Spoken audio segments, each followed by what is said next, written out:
Hello friends, कैसे हैं आप सब। उम्मीद है आप सब जहां भी होंगे ठीक होंगे। अगर आप ये स्टोरी पहली बार सुन रहे हैं तो इसे समझने के लिए आप इसका पिछला पार्ट ज़रूर देखें। पार्ट 29। क्या आप मुझे यहाँ हॉस्पिटल में इस लड़के की डिलीवरी कब हुई ये बता सकते हैं।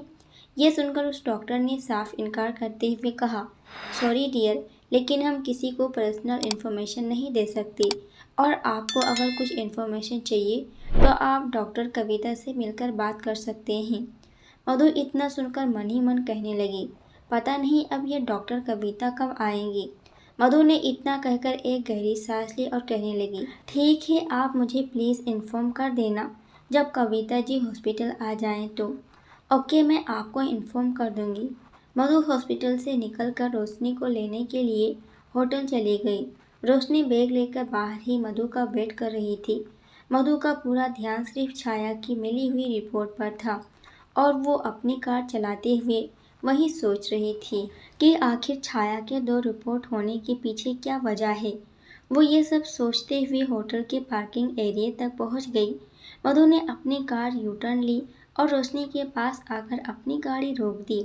मैं तुम्हारा कब से वेट कर रही थी, कितनी देर कर दी तुमने आने में, रोशनी ने कार में बैठते हुए कहा। मधु ने उसकी तरफ एक नज़र देखा और एक गहरी सांस लेते हुए कहने लगी, वो कुछ काम था इसलिए मुझे आने में लेट हो गया। इतना बोलकर मधु ने अपनी गाड़ी स्टार्ट की और आगे बढ़ा दी, और रोशनी मधु का यूं खामोश देखकर कहने लगी, तुम्हें क्या हुआ, क्यों इतनी खामोश बैठी हो। मधु ने अपनी नज़र सामने की तरफ रखते हुए कहा, नहीं ऐसी कोई बात नहीं है। रोशनी मधु के सामने गौर से देख रही थी और उसकी नज़र मधु के नेक के पास जो लब बाइट था उस पर गई और उसने खुश होकर चिल्लाते हुए कहा, लब बाइट, मधु तुम्हारी नेक पर इतना बड़ा लब बाइट। मधु ये सुनकर अपनी गाड़ी झटके के साथ रोक देती है और उसका दिल तेजी से धड़कने लगा और कुछ पल के लिए वो स्थिर बैठी रही, और रोशनी मधु के इस तरह से गाड़ी रोकने से थोड़ी आगे की तरफ खिसक गई और वो मधु को इस तरह से गाड़ी रोकने से वो अपने सीने पर हाथ रखती है और उसकी तरफ देख कर कहने लगती है, मधु क्या कर रही हो तुम, मेरी जान जाते जाते बची, इस तरह से कोई गाड़ी रोकता है क्या। मधु रोशनी की बात सुनकर अपने होश में आई और उसने रोशनी की तरफ देखा, सर सॉरी, तुम्हें कहीं चोट तो नहीं लगी ना। नहीं नहीं, मुझे चोट नहीं लगी। वैसे तुम्हें हुआ क्या है, तुमने क्यों इतने अचानक गाड़ी रोक दी। वो तो अच्छा था कि सामने से कोई गाड़ी नहीं आ रही थी, वरना हमारा एक्सीडेंट हो सकता था। मधु रोशनी की बात का कोई जवाब नहीं देती और अपने तेजी से धड़कते हुए दिल को काबू करने की कोशिश करती है और अपनी गाड़ी चलाने लगी।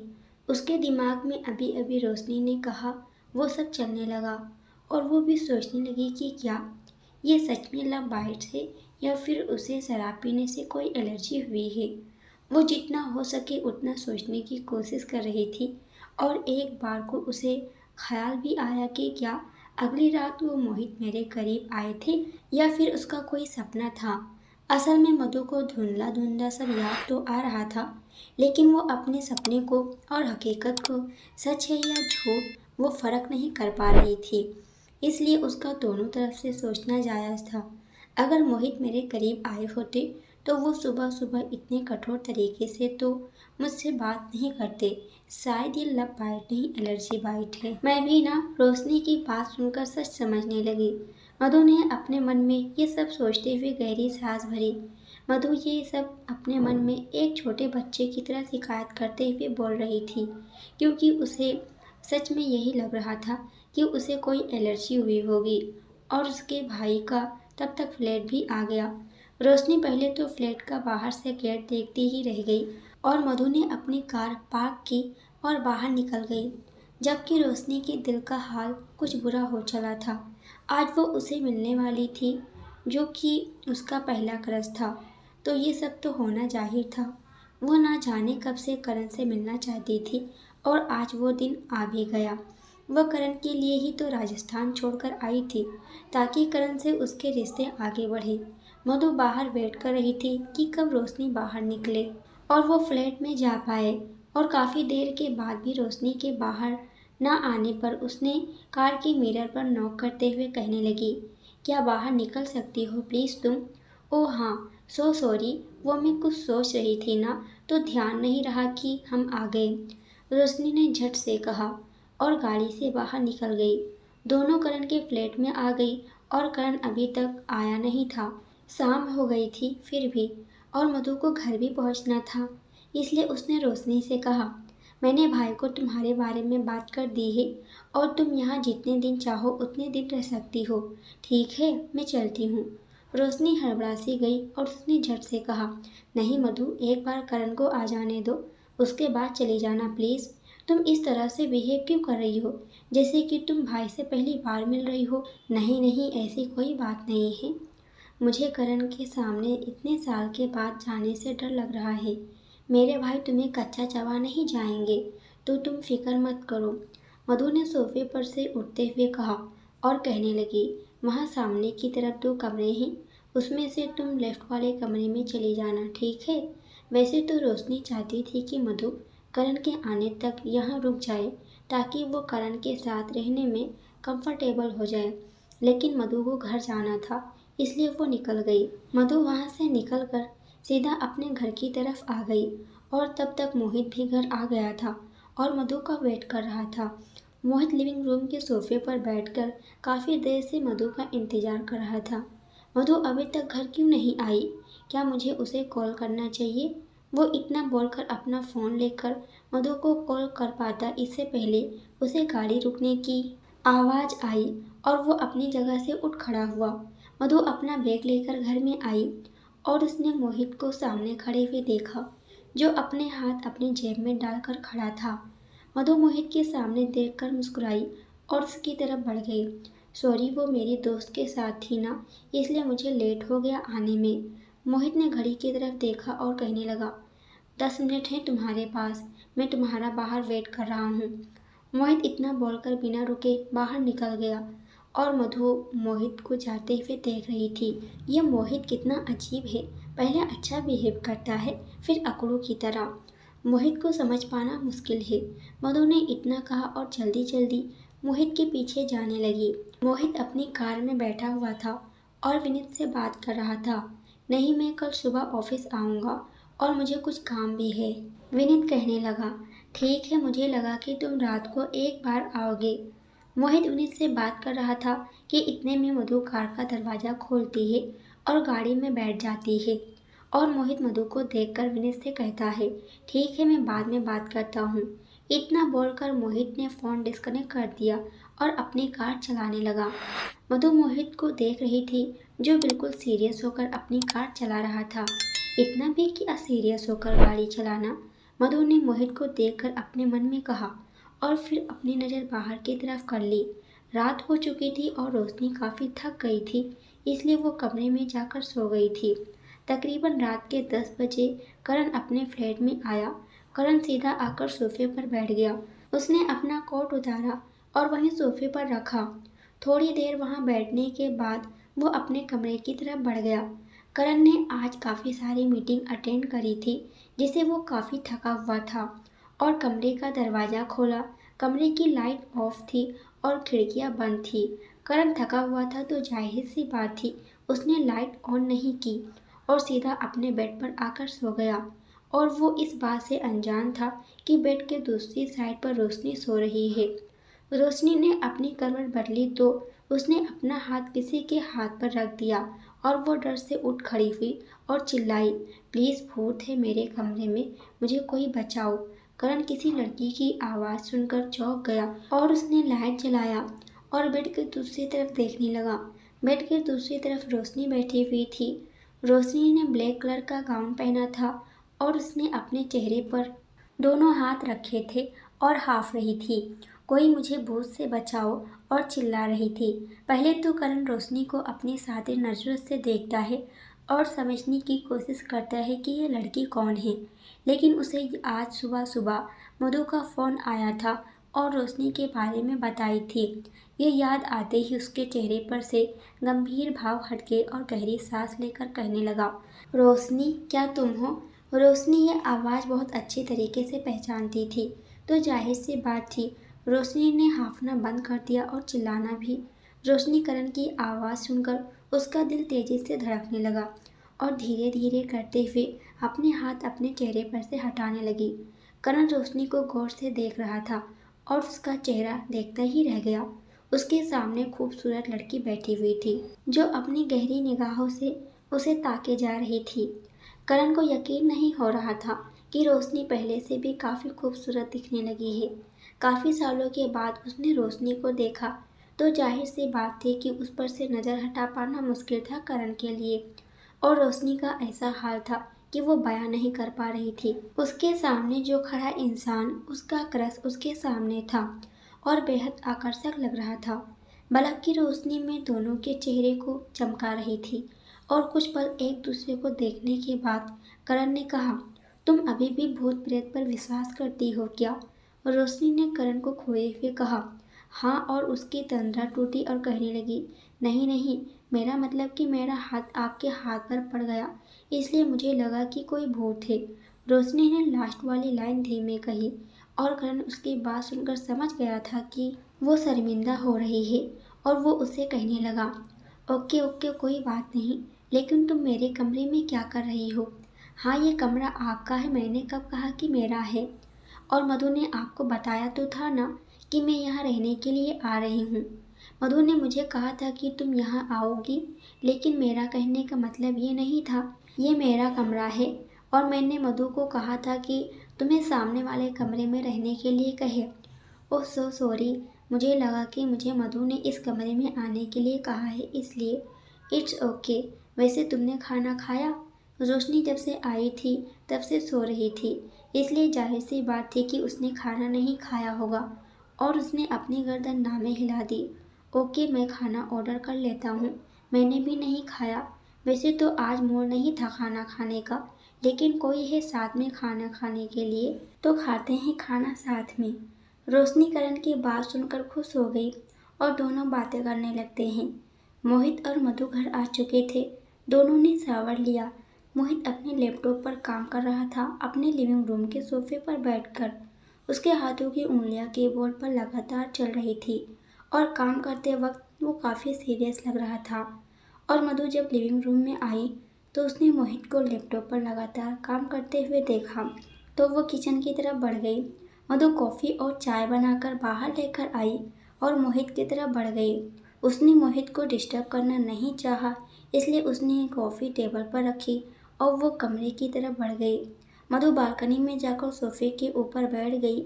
उसके दिमाग में अभी भी चाय की रिपोर्ट के बारे में चल रहा था और वो अपनी चाय की सिप लेते हुए खुद से कहने लगी, आखिर मैं सच कैसे पता करूं कि असली सच्चाई क्या है? मधु ने इतना ही कहा था कि उसके पीछे से आवाज़ सुनाई देती है, क्या सच पता करना है तुम्हें? वो मोहित की आवाज़ सुनकर हड़बड़ा सी गई और उठ खड़ी हुई और पीछे मुड़कर देखने लगी। पीछे मोहित खड़ा था अपनी कॉफ़ी लेकर। जब मधु मोहित के लिए कॉफ़ी टेबल पर रखकर बिना कुछ बोले वहाँ से चली गई तो मोहित ने एक नज़र मधु को देखा, फिर उसका भी मन नहीं लग रहा था काम करने में तो वो भी उसके पीछे पीछे आ गया। मोहित अपने कदम आगे बढ़ाते हुए फिर से कहने लगा, क्या पता करना है तुम्हें, बताओ? वो कुछ नहीं, बस मैं तो ऐसे ही बोल रही थी। मधु मोहित की इस तरह अपने सामने देखकर घबरा सी गई और उसे समझ नहीं आ रहा था कि वो मोहित को क्या कहे।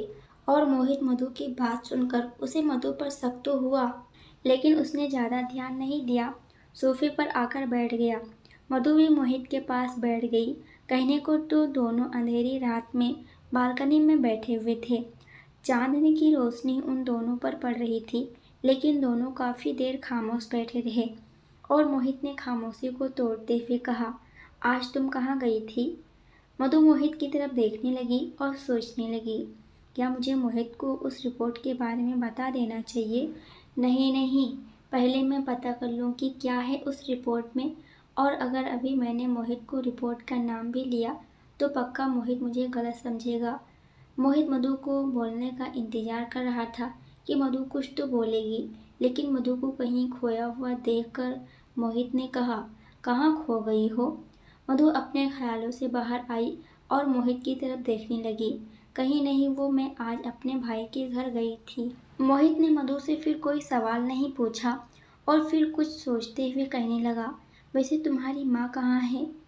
मधु अपनी माँ का नाम सुनकर उदास हो गई और वो मोहित के सामने देखकर कहने लगी, मेरी माँ हमेशा काम के सिलसिले में बाहर ही रहती हैं और अभी भी बाहर हैं।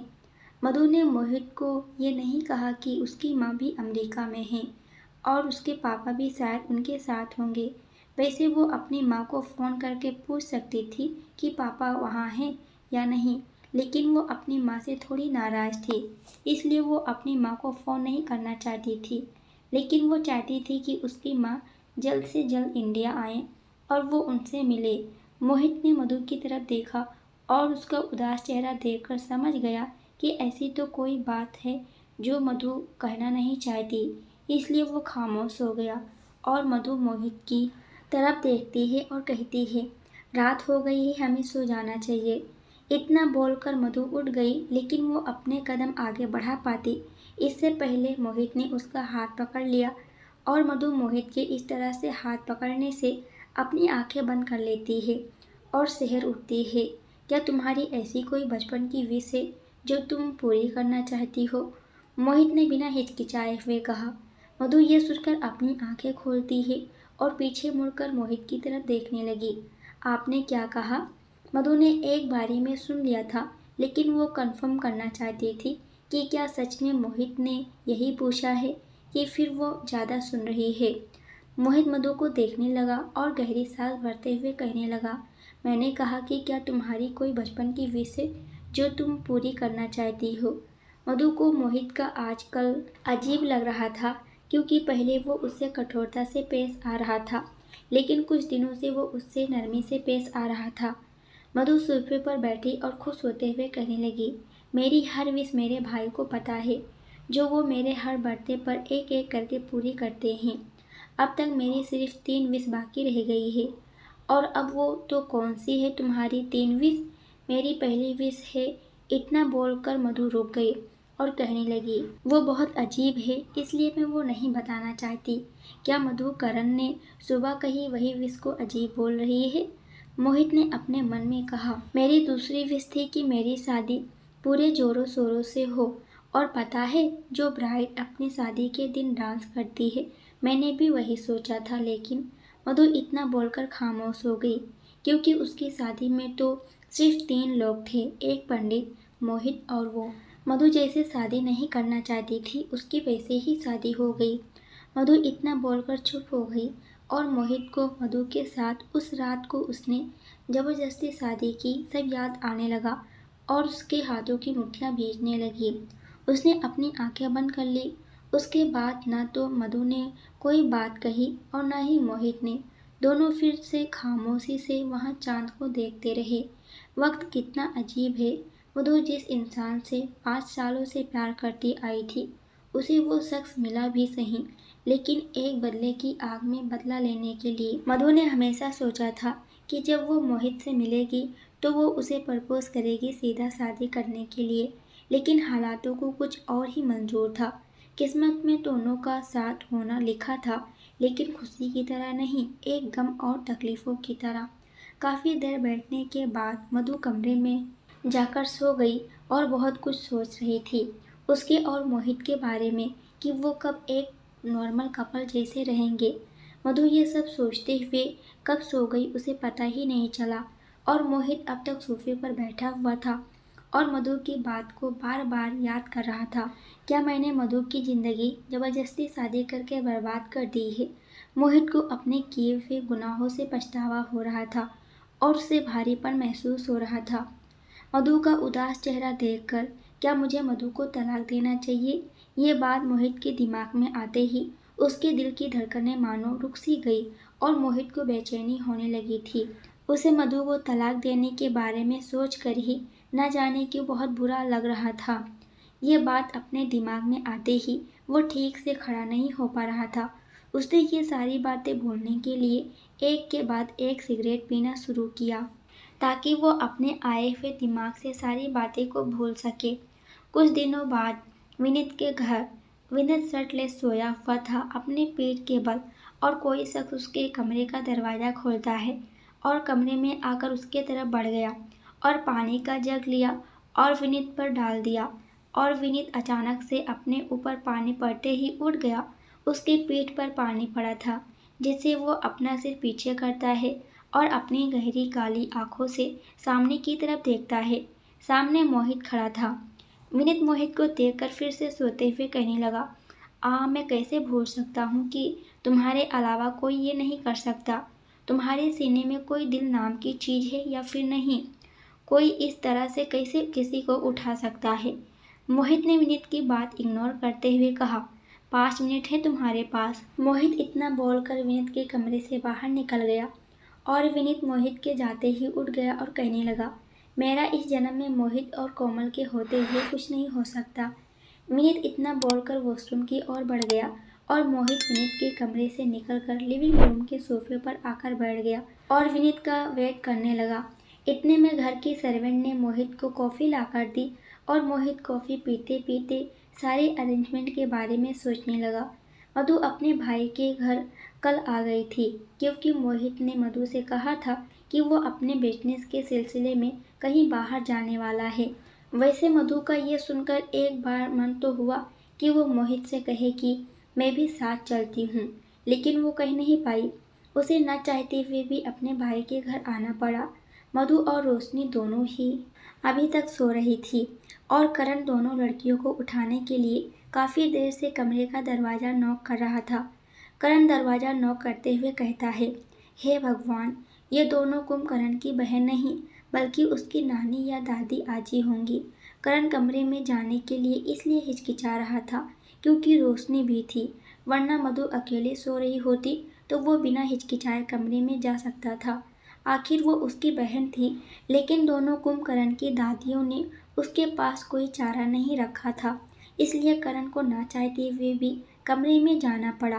करण कमरे में आकर दोनों लड़कियों को देखने लगा, जो एक बेड के दूसरे कोने पर सो रही थी तो वहीं दूसरी दूसरे कोने पर। करण ने पहले दोनों को देखा और मधु की तरफ बढ़ गया। मधु प्लीज़ उठ जाओ, मुझे काम के सिलसिले में बाहर जाना है और ब्रेकफास्ट कर लो तुम दोनों, वरना ठंडा हो जाएगा। करण ने मधु की पीठ थपथपाते हुए कहा और मधु नींद में ही करण का हाथ हटाते हुए बोलती है, भाई बस थोड़ी देर और उसके बाद मैं उठ जाऊंगी, आप जाएं ना। करण ये सुनकर मधु का एक हाथ पकड़ा और दूसरे हाथ से उसे टेका देकर बैठाते हुए बोला, तुमने सुना नहीं मैंने क्या कहा? तुम जल्दी से तैयार हो जाओ और रोशनी को भी उठा दो और तुम दोनों जल्दी बाहर आओ, मुझे बाहर जाना है कुछ काम के सिलसिले में। मधु ने अपने दोनों हाथ अपने चेहरे पर रखते हुए कहती है, भाई आप बहुत बुरे हो, थोड़ी देर और सोने देते, कौन सी लंका टूट जानी थी। करण ये सुनकर मधु को कुछ बोलने वाला था कि उसकी नज़र मधु के बगल में सो रही रोशनी पर पड़ती है। रोशनी करण के कमरे में आने से पहले ही उठ गई थी और अपनी चोर नज़रों से करण को देख रही थी, लेकिन करण ने उसे देख लिया था और करण दूसरी साइड पर जाते हुए अपने दोनों हाथ बांधकर खड़ा हो गया और कहने लगा, मुझे नहीं पता था कि तुम भी मधु की तरह इतनी आलसी हो। रोशनी ये सुनकर झट से बैठती हुई बोली, नहीं नहीं, मैं आलसी नहीं हूँ, वो भी मधु की तरह तो बिल्कुल भी नहीं। रोशनी इतना बोलकर उसे समझ आया कि उसने क्या गलती कर दी और वो अपने मन में कहने लगी, मैं इतना जल्दी कैसे उठ सकती हूँ। अब करण को पता चल गया होगा कि मैं पहले से जाग रही थी। रोशनी इतना सब सोच ही रही थी कि उसे करण की आवाज़ सुनाई देती है, हाँ तो तुम कब से उठ चुकी हो, तो मेरे इतने देर चिल्लाने के बाद भी कोई जवाब क्यों नहीं दिया। मैं नहीं, मैं तो अभी अभी उठी हूँ, आपको कोई गलतफहमी हुई है। रोशनी फिर से सोती हुई बोली और उसने पूरा ब्लैंकेट अपने सिर तक ढक लिया ताकि उसे करण के सवाल का जवाब न देना पड़े और वो अपने नाखून चबाने लगती है। प्लीज़ भगवान, करण को अभी यहाँ से भेज दो, प्लीज़ प्लीज़। करण फिर से रोशनी को सोते हुए देखकर उसे घूरने लगता है और मधु की तरफ देखते हुए कहने लगता है, मुझे तुम दोनों 15 मिनट के अंदर तैयार होकर बाहर चाहिए, वरना तुम दोनों को मैं यहाँ से उठाकर बाहर फेंक दूंगा। भाई प्लीज़ अकड़ू की तरह बेहेम मत करिए, हम बस आ रहे हैं। मधु ने बेड पर से उठते हुए कहा, गुड गर्ल। करण ने मुस्कुराते हुए कहा और कमरे से बाहर निकल गया और रोशनी करण के जाते ही उठ जाती है और अपने दिल पर हाथ रखकर बोलती है, ये करण भी मुझसे इसी छोटी बच्ची की जान लेने पर तुला है। दूसरी तरफ विनीत के घर मोहित विनीत का वेट कर रहा था और विनीत जल्दी तैयार होकर बाहर आया और अपने लिए कॉफ़ी बनाने के लिए कहा और मोहित के पास बैठते हुए कहा, आप बताओ कहाँ अरेंजमेंट करनी है। मैंने सोच लिया है और हम दोनों आज वहाँ जाएंगे और देखेंगे कि वो जगह ठीक है या नहीं। मोहित ने विनीत की तरफ देखते हुए कहा, ठीक है, हम कब जाने वाले हैं। मोहित सोफे पर से उठा और अपने कोट का बटन लगाते हुए कहने लगा, नाव। इतना बोलकर मोहित बाहर की तरफ जाने लगा और विनीत सोचने लगा कि यह मोहित को कितनी जल्दी है, उतनी तो करण को भी नहीं है। मोहित कार में बैठा था और विनीत का इंतजार कर रहा था और दूसरी तरफ मधु शावर लेकर बाहर आई तो उसने चाहा कि वो मोहित को एक बार कॉल कर दे। मधु ने अपना फ़ोन लिया और मोहित को कॉल करने लगी, लेकिन उसने कॉल बीच में डिस्कनेक्ट कर दिया। फ्रेंड्स, आज के लिए इतना ही। इसके आगे क्या होगा ये हम अगली वीडियो में देखेंगे। जब तक ये देखिए वीडियो पसंद आए तो वीडियो को लाइक और कमेंट करने में कंजूसी तो बिल्कुल भी मत करना। और अगर आप हमारे चैनल पर नए हो तो चैनल को भी सब्सक्राइब जरूर कर लेना। पूरी वीडियो देखने के लिए आपका बहुत बहुत धन्यवाद।